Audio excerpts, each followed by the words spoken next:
The silent contract men are no longer signing begins with a quiet realization, the kind that doesn't arrive with fireworks or headlines, but with a slow internal shift that many men feel in their chest long before they can explain it in words. For decades, there was an unspoken agreement passed down from fathers to sons, from culture to conscience. Work hard, be loyal, protect and provide, be patient, be dependable. In return, you would earn respect, partnership, intimacy, purpose, and a sense of belonging in the world. It was never written down, never officially negotiated, yet it shaped generations of male behavior. Men organized their lives around it. They delayed gratification for it. They endured silent pressure for it. They built careers, families, identities around it. And now, quietly, steadily, more and more men are walking away from that contract, not out of bitterness alone, but out of awareness. Because the terms have changed, and no one bothered to tell them. You see it in the way men no longer rush toward commitment. You hear it in conversations that sound casual but carry weight underneath. You feel it in the growing number of men choosing solitude over chaos, discipline over drama, purpose over performance. This isn't a rebellion. It's a recalibration. The modern man didn't wake up one morning and decide to disengage from relationships, society, or responsibility. He observed. He adapted. He noticed that the promises once attached to sacrifice no longer consistently materialize.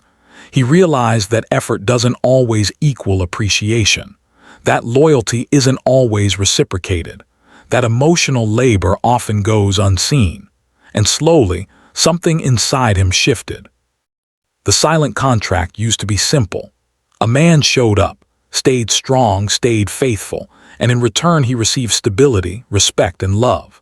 Today, many men feel they're being asked to bring everything to the table while being told they are inherently replaceable, emotionally dangerous, or unnecessary. They're expected to be traditional providers and modern, emotionally fluent partners at the same time, to be strong but soft, assertive but harmless, ambitious but not intimidating.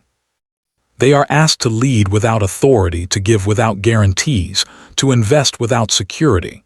And when they question this imbalance, they're often labeled fragile, insecure, or outdated.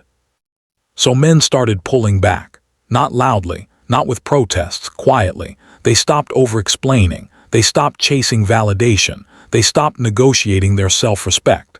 They began choosing peace over proving themselves. They began focusing on fitness, finances, skill building, and solitude. They started building inner frameworks instead of waiting for external approval. This is not apathy. This is adaptation. A man reaches a breaking point when he realizes that the system he was taught to trust no longer rewards the behaviors it demands. He watches friends get emotionally drained in one-sided relationships. He sees marriages dissolve despite years of sacrifice. He hears stories of men losing access to their children, their homes, their dignity. He observes dating cultures that prioritize options over depth, novelty over loyalty. He notices how easily a man's efforts are forgotten, how quickly his mistakes are remembered. And something in him decides, I will no longer sign agreements that only bind me. This is where the silent contract dissolves. Not because men hate women, not because men fear commitment, but because men are learning to value their time, energy, and attention as finite resources. They are realizing that masculinity is not measured by how much pain you can absorb quietly. That being a man does not mean being endlessly available to systems that do not protect you. They are discovering that self-respect sometimes means walking away, even when walking away is misunderstood. The modern man is waking up to a deeper truth. Purpose must come before partnership. If you don't know who you are, what you stand for, and where you're going, no relationship will save you. If your life lacks direction, intimacy becomes distraction. If your identity is built entirely around being needed, you will tolerate disrespect just to feel relevant. And men are done living that way. So they go inward, they train their bodies, they sharpen their minds, they build businesses, they develop skills, they learn emotional discipline, they read, they meditate, they lift weights in silence, they wake up early, they start saying no. They stop explaining themselves to people who don't listen. They become selective with their attention. They stop chasing affection and start building competence. They learn that attraction follows strength, not pleading. That respect is earned internally before it's granted externally. And this shift is unsettling to a world that grew comfortable with men who overgave and underexpected. A grounded man is harder to manipulate. A focused man is harder to distract. A self-respecting man is harder to shame. When men stop signing the silent contract, they stop playing roles written for them by outdated narratives. They begin authoring their own lives. There is also grief in this transition.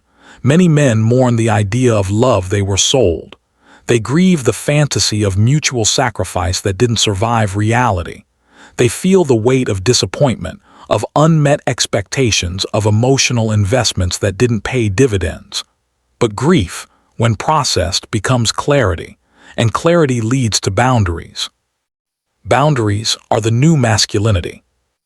A man with boundaries no longer accepts chaos disguised as passion. He no longer confuses attachment with connection. He no longer mistakes attention for affection.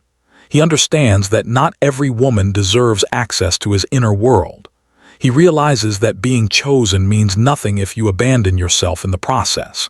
He learns to walk away from situations that drain him, even when walking away feels lonely. This doesn't make him cold, it makes him conscious. The silent contract also taught men to suppress emotion in public and process everything alone. Now many men are learning emotional literacy on their own terms, not performative vulnerability, not trauma dumping, real emotional mastery. They learn to sit with discomfort, to understand their triggers, to regulate their reactions, to communicate clearly, to choose their battles. They stop outsourcing their emotional health to partners and start taking responsibility for it themselves. They also begin to understand power dynamics. They see how attention is currency, how validation is leverage, how scarcity creates value, and instead of competing for approval, they create lives worth inviting into. They stop putting women on pedestals and start placing themselves at the center of their own story. The silent contract said a man's worth comes from what he provides. The evolved man knows his worth comes from who he is becoming. He no longer introduces himself by his job alone. He measures success by peace, not applause. He chooses discipline over dopamine. He understands that modern dating markets reward surface-level traits, but long-term fulfillment requires depth. He accepts that not everyone will grow with him, and he stops trying to drag people along. He also learns something uncomfortable. Many relationships fail not because men didn't give enough, but because they gave without standards. They tolerated disrespect to avoid conflict. They stayed silent to keep peace. They compromised values for connection, and now they are learning that love without boundaries becomes self-betrayal. So they recalibrate. They become less reactive, more intentional. They stop oversharing. They move slower. They vet more carefully. They observe behavior instead of listening to promises. They let actions reveal character. They understand that consistency matters more than chemistry, that peace matters more than excitement, that alignment matters more than attraction. And slowly, the archetype of the modern man changes. He is no longer desperate to be chosen. He is selective about who gets access. He is no longer chasing external validation. He is building internal confidence. He is no longer afraid of being alone. He is afraid of being trapped in a life that doesn't reflect his values. This is what it means to stop signing the silent contract. It means a man no longer accepts responsibility without authority. It means he no longer commits to systems that penalize his strength and mock his vulnerability. It means he chooses self-mastery over people-pleasing. It means he stops negotiating his dignity for temporary affection. And this doesn't make him anti-relationship. It makes him relationship-ready. Because the man who has built himself does not need love to survive. He chooses love to share. He does not cling, he invites. He does not chase, he attracts. He does not beg for respect, he embodies it. This is the masculine awakening happening quietly across the world, in gyms before sunrise, in empty apartments late at night, in notebooks filled with goals, in men choosing to heal instead of harden, in men choosing growth instead of grievance. The silent contract promised men that if they behaved a certain way, life would reward them. Reality taught them that life rewards those who take responsibility for themselves. So men are changing the agreement. They are no longer signing contracts that require them to lose themselves to be loved. They are no longer subscribing to narratives that frame them as disposable. They are no longer building lives around approval. They are building lives around purpose. And from that place everything changes. The way they love, the way they work, the way they move through the world. They become calmer, stronger, more grounded. They stop asking what society expects from them and start asking what kind of man they want to become. That question changes everything. Because when a man chooses himself, not in selfishness but in self-respect, he becomes dangerous to mediocrity. He becomes immune to manipulation. He becomes capable of real connection. He becomes a force of quiet strength. The silent contract is over. In its place stands something better. A conscious man, a disciplined man, a man who knows his value, a man who leads his own life. And that is the future most people never saw coming.